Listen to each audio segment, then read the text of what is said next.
Pemirsa, polisi menyebutkan sejumlah kotak amal yang tersebar di minimarket dan rumah makan terindikasi sebagai penggalangan dana untuk kegiatan terorisme. Sementara itu, salah satu lembaga amil zakat di Provinsi Lampung membantah pernyataan tersebut.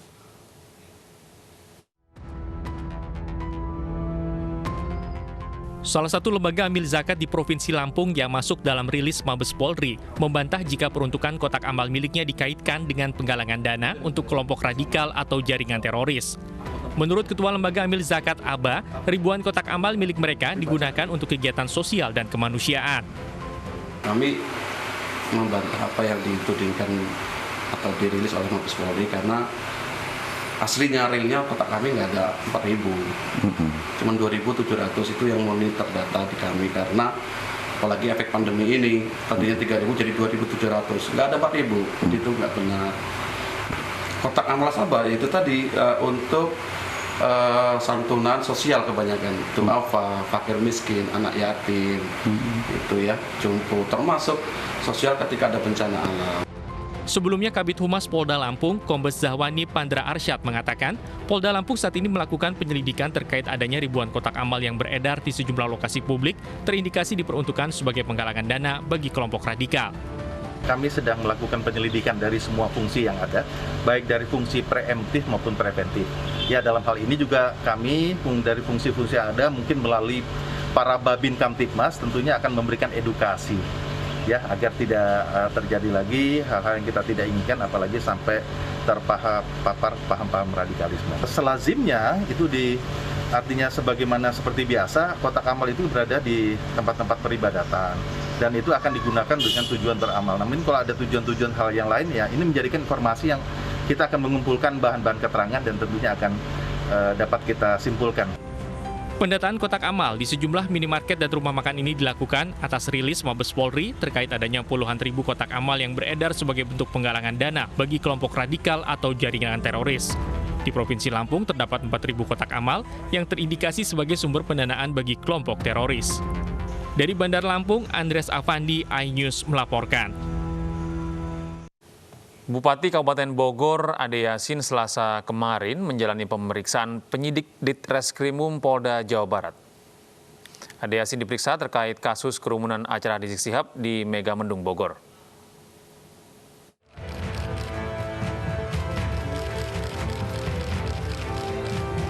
Bupati Bogor, Ade Munawaroh Yasin keluar dari gedung Direktorat Reserse Kriminal Umum Polda Jawa Barat sekitar pukul 16.30 waktu Indonesia Barat. Ade Yasin diperiksa terkait kerumunan acara Rizik Syihab di Megamendung pertengahan November lalu.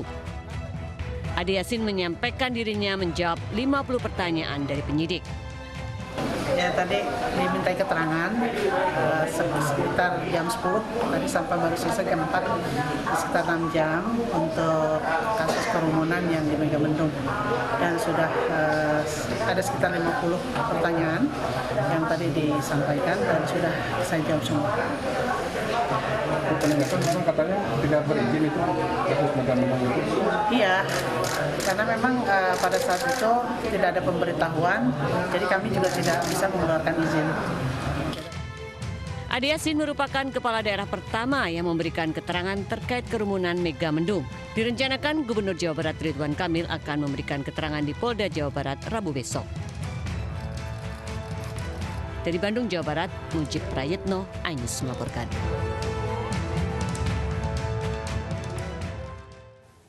Pemirsa, setelah diperiksa selama 24 jam, Ketua Umum FPI Ahmad Sabri Lubis dan Laskar Pembela Islam Maman Suryadi selesai diperiksa penyidik Polda Metro Jaya. Kedua petinggi FPI yang diperiksa terkait kerumunan di Petamburan tidak ditahan oleh penyidik.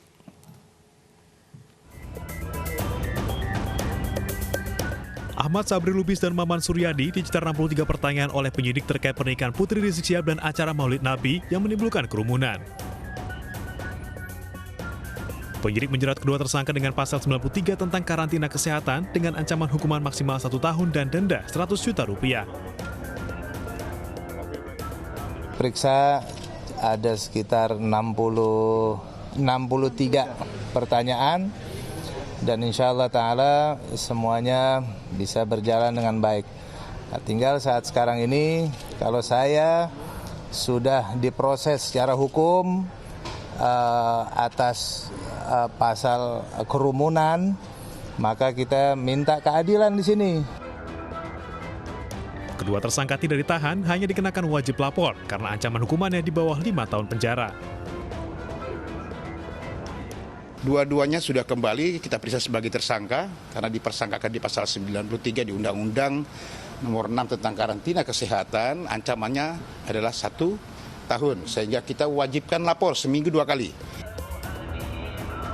Dalam kasus kerumunan di Petamburan, polisi menetapkan 6 tersangka, yakni Rizik Syihab selaku penyelenggara hajatan, Haris Ubaidillah selaku ketua panitia,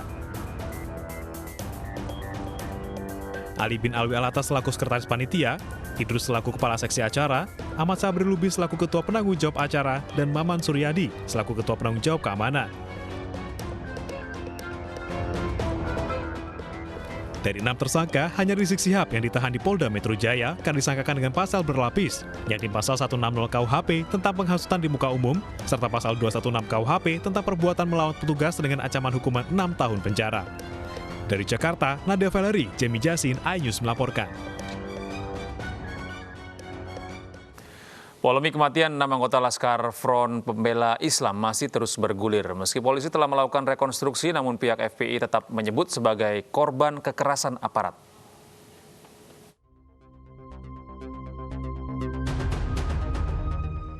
Polisi telah merekonstruksi peristiwa kontak tembak dengan pengikut Rizik Syihab yang berujung tewasnya 6 Laskar FPI. Rekonstruksi digelar di 4 titik di wilayah Karawang, antara lain kawasan bundaran Hotel Novotel, Jembatan Badami, Tol Jakarta Cikampek kilometer 50, dan TKP terakhir berlokasi di kilometer 51. Digelar selama 4 jam, pemilihan waktu gelar rekonstruksi disesuaikan dengan waktu kejadian yang terjadi pada 7 Desember lalu. 51 adegan diperagakan mulai dari TKP pertama hingga TKP terakhir. Dari hasil rekonstruksi didapatkan bahwa 2 anggota Laskar FPI tertembak di TKP 2 saat baku tembak.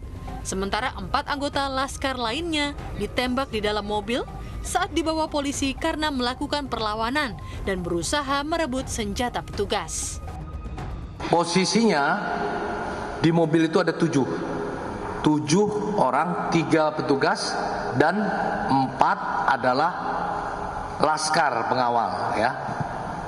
Kenapa dilakukan penindakan tegas dan terukur? Karena yang bersangkutan ingin merebut senjata milik daripada petugas.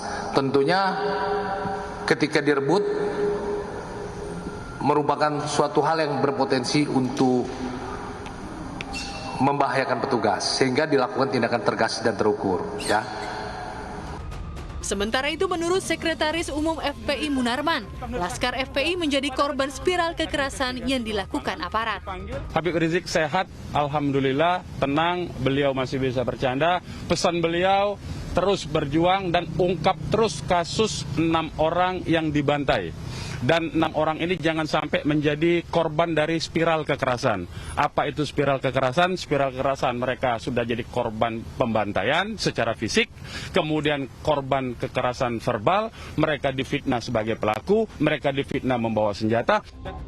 Hingga kini masih terjadi saling bantah antara polisi dan pihak Front Pembela Islam terkait kematian 6 Laskar FPI di Karawang, Jawa Barat. Tim Liputan iNews melaporkan.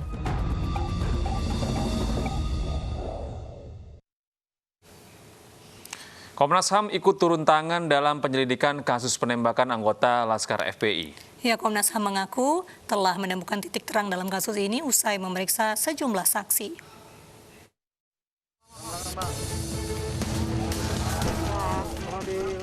Kapolda Metro Jaya, Irjen Pol Fadil Imran, Senin kemarin memenuhi panggilan penyelidikan Komnas HAM terkait dengan peristiwa penembakan anggota FPI. Pemanggilan dilakukan agar Komnas HAM memiliki gambaran utuh dalam rekonstruksi kasus tersebut. Selain Kapolda Metro Jaya, Komnas HAM juga memanggil Direktur Utama Jasa Marga Subakti Syukur.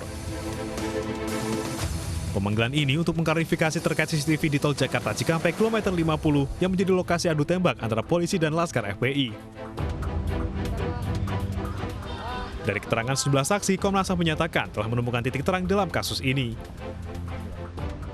Dari keterangan saksi, terus voice note yang juga beredar di publik, terus beberapa dokumen dan bukti yang kami terima, kami cek lapangan, berkali-kali kami cek lapangan, muter-muter sana. Alhamdulillah puzzle-nya semakin menguat, tidak hanya berupa analisa, tapi juga berupa benda, dokumen, keterangan yang itu menunjukkan poin-poin peristiwa yang sangat penting. Sebelumnya, pada 7 Desember 2020 dini hari, 6 anggota Laskar FPI yang mengawal Rizik Syihab ditembak karena diduga menyerang polisi menggunakan senjata api dan senjata tajam. Namun FPI membantah pernyataan polisi tersebut. Tim Liputan iNews melaporkan. Gubernur Ganjar Pranowo pastikan tidak ada rumah sakit di Jawa Tengah yang melayani pre-order vaksinasi COVID-19. Anyus Pagi kembali dengan informasi lengkapnya.